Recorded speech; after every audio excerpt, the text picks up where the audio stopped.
Good morning, guys. Good morning, Fab Fam. Okay, listen. Somebody asked me about my journey to financial freedom. Can't remember the words they use. Wealth, greatness. I don't know. But I want to answer that question here, right? What steps did I take to financial independence, financial freedom, wealth building? Bloop. Let's pop up the question. I want to answer that here.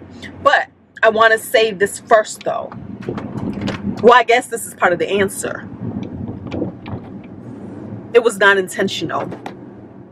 The steps I took, the steps that I happened to have taken, was not on purpose. I did not know what I was doing, and it wasn't for any reason. I did not do anything I did in the name of financial independence, in the name of acquiring my first million.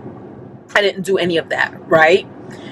I happened to do what I did in the name of surviving, in the name of making sure that I could take care of myself, because I come from a background where I knew if it was going to be, it was all on me. I had nobody else to back me up. And so my first goal in life was to never have to be evicted. That was my first goal.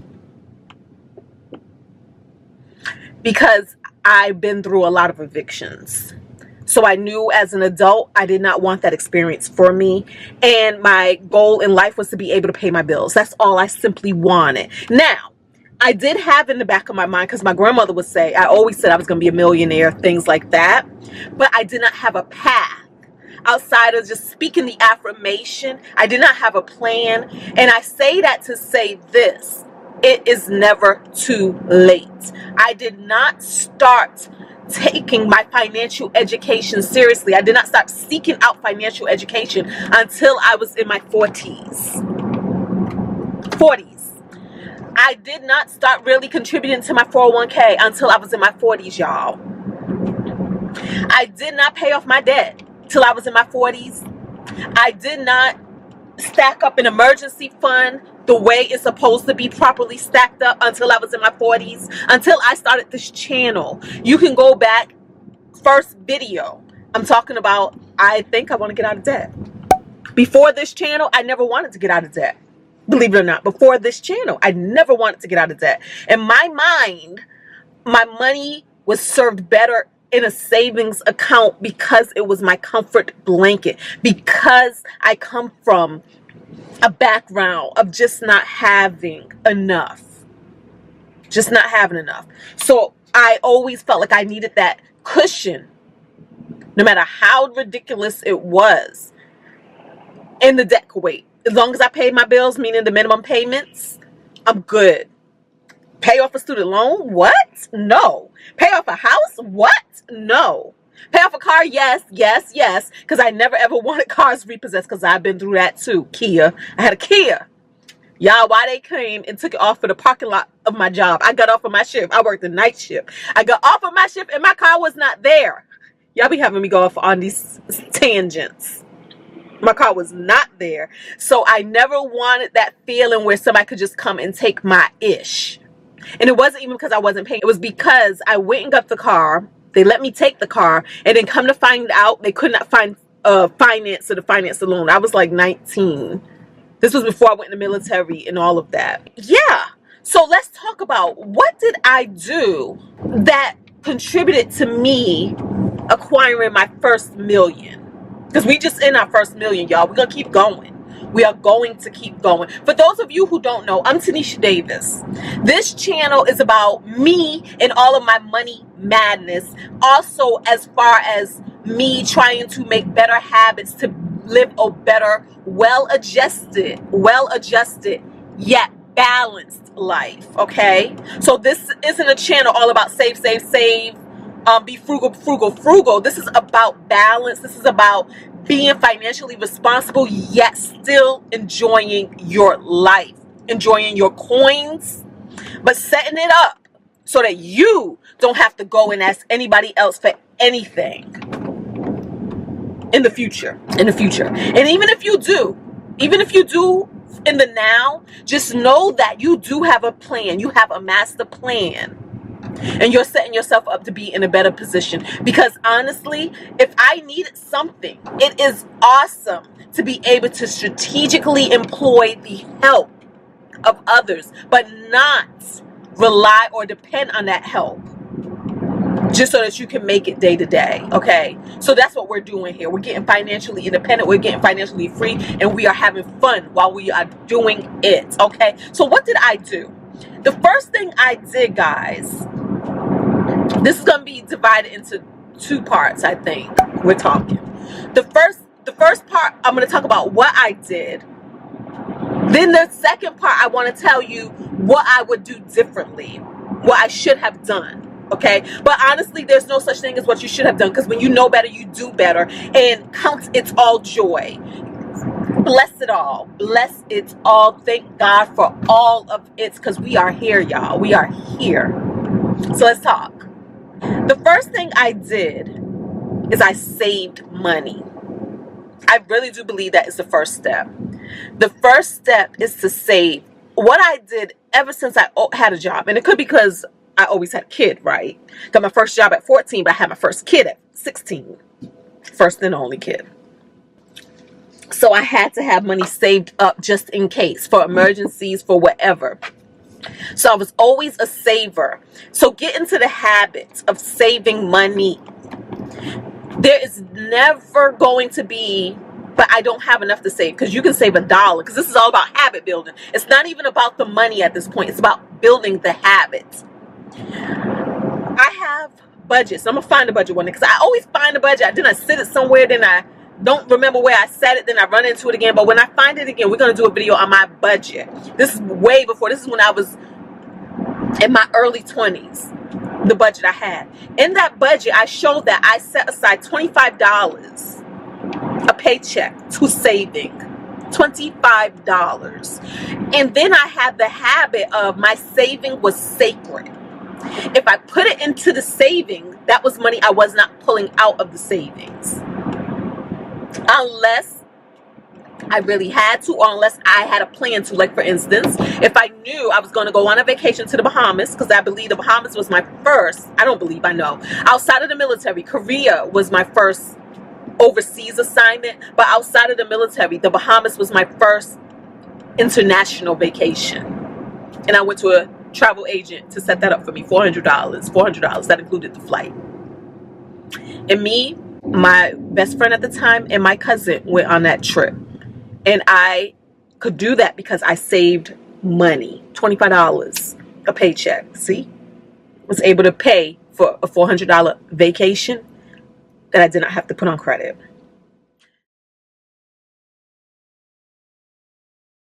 So that's my first step, savings, right? And I say that is the first step because when that emergency pops up, you don't have to go into debt to fund that emergency. Because debt is what's going to keep you from becoming a millionaire or financially independent. As long as somebody else has rights or claims to your money, it's going to slow your progress. Okay? But believe it or not, paying off debt wasn't my next step.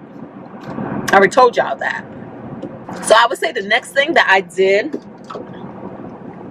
as far as investments are concerned, is when I talk about career path here, right, is I purchased a home. I do believe that purchasing a home is a building block to financial independence. The reason why is because you have to live somewhere.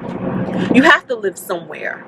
So why not put yourself in a position that where you live can add to your bottom line? But you got to be smart about it. And what this means for me is where you live, your first place, the first thing you buy or whatever may not be your ideal perfect situation. And that's okay. Because honestly, there was a lot of apartments I lived in that was not my ideal perfect situation, but it was what I could afford. It was what I could get approved for. So that's what we did. We make the best of what we have. So I feel the same way about owning a property. Buy the best that you, no, I'm not even going to say the best that you can. Buy what makes financial sense for now and for the future. My first property, y'all seen my first property. It's that property that freaking tenant flooded and stuffed the vents with sausages, lard, food products, like the whole ventilation system, that she smeared dog feces, I hope it was dog feces, all throughout the house. It was that property. Did a whole series about that. But I purchased that property. I didn't think of it as this is going to be a financial investment. I purchased it because I needed a place to live. So it just so happened that by the time all was said and done and I sold the property, I made a good little profit. My second property that I live in now, because I also told you there was another property too that didn't add to my bottom line. But the second property that I live in now is adding to my financial independence. Why? Because you have to have a place to live. People are always going to tell you the pros and cons, which there are pros and cons, and I should do a video about the pros and cons. But what people don't tell you is that you're going to have a place to live. The rent is always going to go up. And you're never going to be able, in most cases, to rent bigger and bigger and bigger for less money, right? Now, after the pandemic, I mean, if you want something in this area, like a 4-bedroom or 5-bedroom home, you're going to be paying like $6,000 a month. $6,000 a month, and that's in this area, Northern Virginia. DC is going to be the same. You're going to get less. You're going to get like a 2-bedroom or a 3-bedroom in a nice neighborhood or whatever, and it's going to, because gentrification is real, it's going to set you back thousands. Here, I bought my home in 2009, the second home, and the mortgage when I first bought this home was close to $4,000 a month. Today, my mortgage is $1,500 a month. Come on, somebody. Where you doing that at?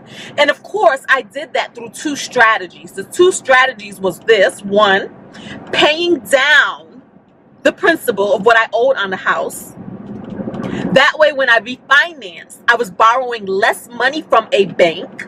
So that's going to lower your payment, 1. 2, only refinancing for a better term, lower interest rate. My interest rate right now is 2.25%. So that lowered my monthly payments drastically. But when I refinance, now we should do a video about this too. There's a strategy to refinancing. Never refinance for a 30-year term. Always refinance for what you currently owe. Let's say like you still owe 24 years on the mortgage. Refinance for the 24 years or less. No, the bank's job is to get more money from you. So they will try to sell you a 30-year mortgage. Matter of fact, they'll just do that by default. They won't even ask because, so it's going to be up to you to tell them what you want and to fight for what you want. And if they say they can't do it, then don't do it. Okay? I don't care what they say. And they're going to try to make it look attractive by saying, but see, look at 30 years, this is your new payment. Don't let the new payment be full because the new payment is stretched out over 30 years rather than your new term of the same of what you had before or less. Because the goal is to get out of debt. That's the goal. Okay? Because while I'm working, this is the most money I'm going to be making, right? In my working years. We're not talking about winning the lottery. We're not talking about, but I had a business that took off. We're not talking about any of that. We're not talking about the Tabitha Brown effect. We're talking about most people day to day with jobs. This is my earning years. So in my earning years, I can afford to pay more now than when I'm retired. So what I don't want is in my retirement years, which typically is 65 or older, in my retirement years, what I don't want is to have to make the same payments on a house that I'm making today. I don't want that because my income is going to be less. So to me, buying a home that you can comfortably afford below your means, guys, is my second secret to success. And I said success, to financial independence. Okay? Because check it out. Even when I retire, my house is paid off, I retire, right? Don't have a payment. But yeah, I have a house that's big enough that I can always take in tenants. I can always take in roommates to offset all the other things, which is going to be the bills, the electricity, the utilities, those things, okay? I'm always going to have that, even if the money is just to help pay for my travel. I'll always have that. Or if I choose to sell the home, I can sell that home, downgrade my lifestyle in a place that is less expensive to live. It don't even have to be out abroad like Mexico or Costa Rica or anything like that. It could be in the good United States of America. It could be Kansas. It could be anywhere. And I can buy something outright, or I can choose to rent, because I will have the money from the sale of this property to fund the roof over my head. So that's the second thing. The third thing I did after those two things, I then got out of consumer debt. So I never believed that I had to be out of debt first before buying a home, or I had to be out of debt first before saving up a good cushion that I felt comfortable with. We're not talking about anybody else's philosophy, $1,000 or whatever. We're talking about what I felt comfortable with. I'm like, this traffic is very interesting today. Oh well, we talking. We ain't got nowhere to go. So I got out of consumer debt. Because the thing about it is, when we look at a lot of our debts, I want you guys to go and look at your debt and tell me what your interest rate on that debt is. Go tell me. Then I want you to shoot me an email, because this is about accountability. Shoot me an email and title it My Consumer Debt. Okay? Tell me about your consumer debt. Anything that you're giving away is something that you're taking away from your bottom line, from your future financial independence. Anything that you're giving away. What we're giving away here is the interest. Never mind the payments. Okay, awesome. I get that, because y'all know I'm financing a bed right now. It's 0% interest though, so I'm not giving away anything. I'm just slowing down what I'm giving them and doing something different with the money in the meantime. And for me, that's putting it in a high yield savings account where I get 5.5% interest, right? So if you are paying interest, and for some of these credit cards, it's 25% interest, 29% interest. Anytime you're paying that extra, that's money that you're just giving to somebody. Why? That makes me mad. That makes me indignant. That makes me just not even like people who trying to get me caught up and taking loans from them because they think they're going to get me. No. So just when I started looking at that, it made me mad, and it made me frustrated, and it made me want to end those bonds. It made me want to get out of bondage. So that's when I got real serious about sending large sums. I dipped into that savings that I had, and I was like, I am done with y'all, especially student loans. Ooh! The fact that student loans are legal. Yes, other types of loans, like if I gave y'all a loan and charge y'all something exorbitant, that's not legal. The government got me messed up. Ugh. So that was the third thing that I did. Got out of consumer debt. Got rid of my credit card debt. Got rid of my student loan debt. And I think, did I have a car payment at the time? I think I had a car payment too, so I got out of my car debt. Okay? So that's the next thing that I did. And then the last thing that I did is I started beefing up my 401k. My companies provided matches. Sometimes it was 3%, sometimes it was 6%. Right now it's 10%. And so I was like, I'm leaving all this money on the table. Let me get it together. And the way I did it, I did not do it all at once. I had to do it in a way that I felt comfortable. So I started increasing it 1% at a time. What the heck?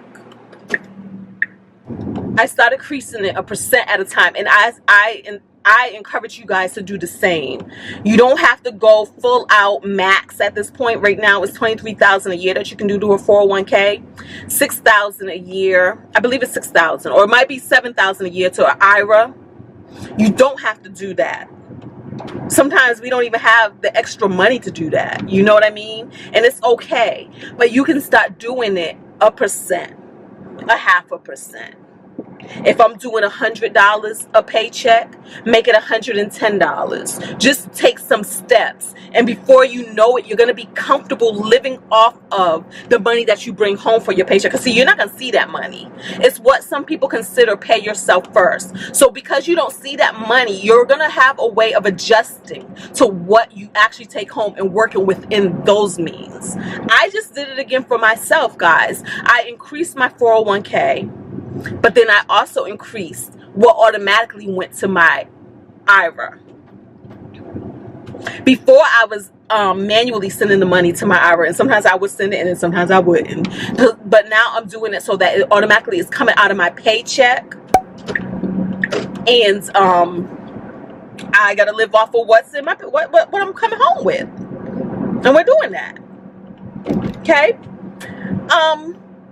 So those are the 4 things that made it possible for me to have earned my first million, or not even earned, to have kept my first million. Because y'all, sometimes we make that in a lifetime, but do we keep it is the question. What are we doing with it? And if you want to know about my money and how it's divvied up and what comprises this million, you can check out one of my net worth videos, okay? And the breakdown is in that video. And I'll put an eye in the sky to the latest and greatest right here. Or at least the latest and greatest at the time of making this video. Now let's talk about real quick the order that I would have done it in had I had a little more education at the time, because all of this was happenstance and all of this was me getting ready to be ready before I was ready. We're gonna pull over right here real quick and I'm gonna finish this conversation with you people. Okay, so what I would have done differently is this. I would have actually started with putting money in my 401k or whatever investment plan you may have. If you work for the government, it's the thrift savings plan. If you have an employer, it can be 401k. Is it like A, B, C, D? I don't know. There's different things, but whatever your company offers, I would have started by putting some money there. It may not have been maxing out the money. It wouldn't have been maxing out the money. It would not have been, because I needed the money to pay my bills, y'all. But I would have done something. Even when I was in the military, I'm like, oh my goodness, if I would have did $100 or even $50, that money would have grown by now. And it would have been part of my story. But I didn't do it. Definitely not in the military. I was in the military for 7 years. Did not invest a dime in all 7 years. In my mind, I needed the money. And in my mind, stocks, bonds, all of that was a scam. Oh, actually, I think I did buy some bonds when I was in the military. I did. I cashed all those things out. I've been cashed them out. And they did not amass too much of anything. The interest rate on those things are kind of a joke. Because what it is you're buying a note, like $100 bond, but maybe you buy it at $50, but then it takes like 25 years for it to reach the full maturity of the $100. So you would need a lot of them and hold them for a long time for them to actually amount to anything. Okay. I would have did that first. Then I would have done the savings. Like I said, I would have done savings, and I probably would have did those together. I probably would have put money in my 401k and yet still build the habit of savings, because again, we don't want to have to go into debt if something arises, if an emergency pops up, or if a vacation pops up. We don't want to do that. So I still would have had the habit of putting something in savings, probably not as much, because I was also sending something to my investment funds that my company or the government sponsored for me. Those are the 2 things. The next thing I would have done was the house thing. I still would have done that. And then the last thing I would have done was worked on getting out of consumer debt. That's what I would have done. Those steps are very different than what Dave Ramsey or other people would suggest, because a lot of people believe that the debt is the first thing you have to tackle and get out of, that the debt is a devil. But in my mind, I don't feel like debt is something to be afraid of. I feel like it's something that you just got to manage. And it's something that you cannot let your flesh, your human desire of wanting to keep up with the Joneses take over. Like, we should not be financing designer clothing or even clothing if we don't need those things. Okay, we should not be financing beautiful furniture just because we want beautiful furniture. You know, debt should be for your necessities if that's what you have to do, until you get all of these other things in control.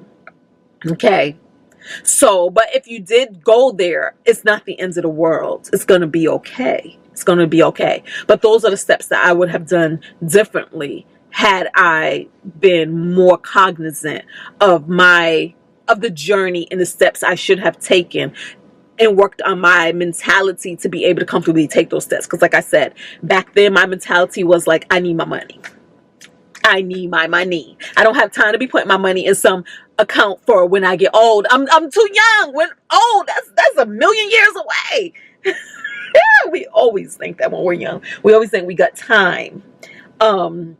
I need my money now. What do you mean put it somewhere and I can't touch it till I'm 65? Oh no.